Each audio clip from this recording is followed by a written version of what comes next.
Kami dari kelompok 6, kelompok terakhir ya. Saya sebenarnya memilih yang nomor 1. Dan sebenarnya dipilih bukan karena diskusi, tapi karena banyak yang cerita yang belum selesai juga. Tapi ya teman-teman akhirnya memilih, ya udah itu aja mas.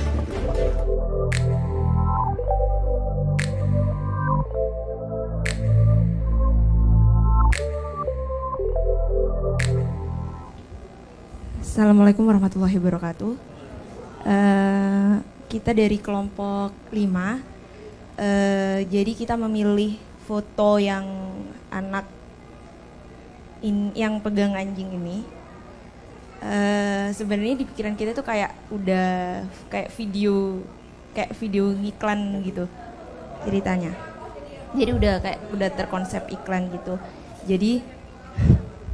Jadi ini anak kecil ini namanya Cinta, terus anjingnya namanya Happy. Nah mereka ini tinggal di sebuah pemukiman kumuh. Terus kemudian si Cinta dan Happy ini suka jalan-jalan ke komplek depan pemukimannya itu. Kemudian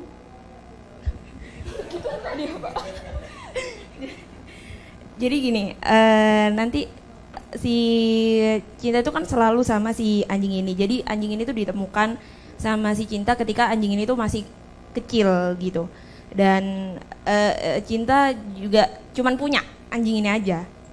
Dan ketika jalan di pemukiman hari biasa di kompleks itu biasa aja dia. Kemudian di hari berikutnya ternyata si Cinta ini pakai riasan make up gitu dari ternyata dia kan dan semua orang di komplek itu langsung panggil gitu loh, anak ini kok bisa cantik gitu ya. Oh ternyata setelah itu flashback ternyata anjingnya itu menemukan pouch yang jatuh dari orang jatuh gitu, dan dia ngasih itu ke Cinta, dan akhirnya Cinta pakai makeup itu gitu, dan itu aman buat anak ternyata gitu. Kalau misalkan buat Cinta aja aman, terus buat orang tua atau orang yang lebih tua masa nggak aman? Jadi produk tersebut itu bisa membuktikan aman untuk semua orang, walaupun segmennya itu yang utama itu anak muda. Terima kasih.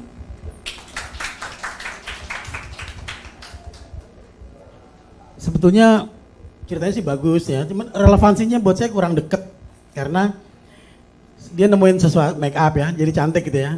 Dan dia kan pasti nggak mampu beli kosmetik itu kan. Habis itu kosmetiknya habis, jelek lagi dia. Jadi mungkin harus dipikirin bagian situnya gitu. Jadi misalnya dia sering main di perkampungan kumuh, terus di sampah-sampahan dia ngeliat ada anjing. Dia ngeliat anjing lagi mengais-ngais sampah, terus dia piara. Terus satu hari dia nemuin di tiang listrik tuh ada anjing hilang. Telepon sini, alamat sini, dianterin pulang, dianterin situ. Terus akhirnya majikannya itu ternyata orang kaya, terima kasih gitu. Dia disekolahin, terus di make upin, sehingga dia jadi cantik. Lebih deket kan ininya kan. Ya, pinter ya saya ya. Nah. Habis, siapa lagi?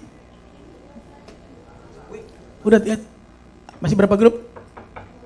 2, ya oke, yuk. Biar cepet. Yang mana? Ini iya, ini ya. Ya, silakan. Biar kita cepat pulang. Rupanya jauh soalnya nih. Jauh banget. Kami dari kelompok 2,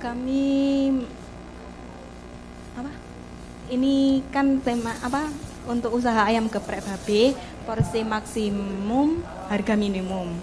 Dan kami mengambil gambar di gambar 1 untuk nenek. Ya, untuk ceritanya akan.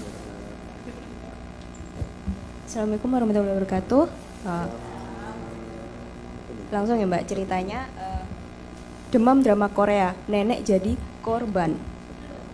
Nah, demam drama Korea ini ternyata nggak melanda milenial aja, malah nenekku juga suka banget drama Korea. Nah, seperti biasa nih, aku dan nenekku lagi siap-siap rebutan laptop buat nonton drama Korea di sore hari. Begitu pulang sekolah, aku lihat nenekku udah nggak ada di rumah. Nggak ada di rumah ya, bukan udah nggak ada di rumah. Pas nengok ke kamar, loh laptopku kok juga hilang. Ku kira itu bakal diambil nenekku buat nonton drama Korea. Biasanya sih nenek nonton drama Korea di sawah gitu kan. Terus ternyata setelah aku samperin, nenekku ternyata ambil laptop buat pesen geprek babe kesukaan kita berdua.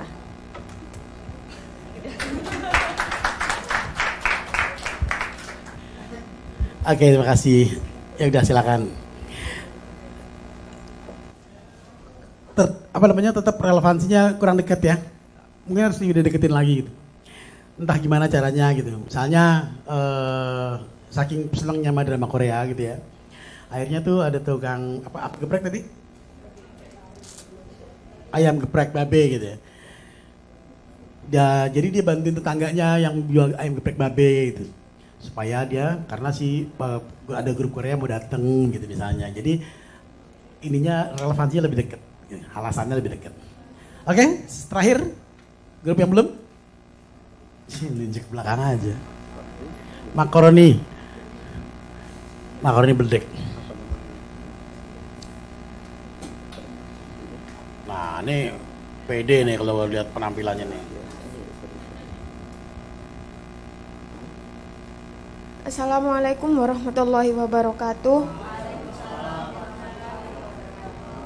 Perkenalkan, kami dari kelompok 4 yang makaroni beldek pedas. Kami memilih gambar nomor 1 karena makaroni bisa dikonsumsi dari kalangan muda, dari anak-anak sampai orang tua, dan memiliki banyak varian rasa dan tingkat kepedasannya.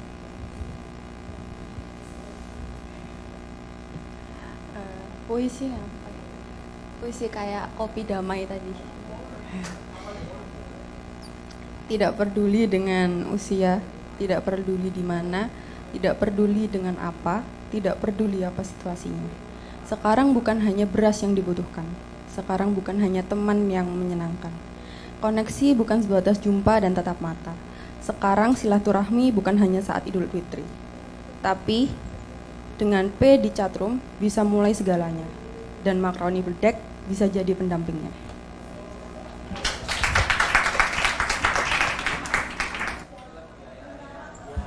Terima kasih.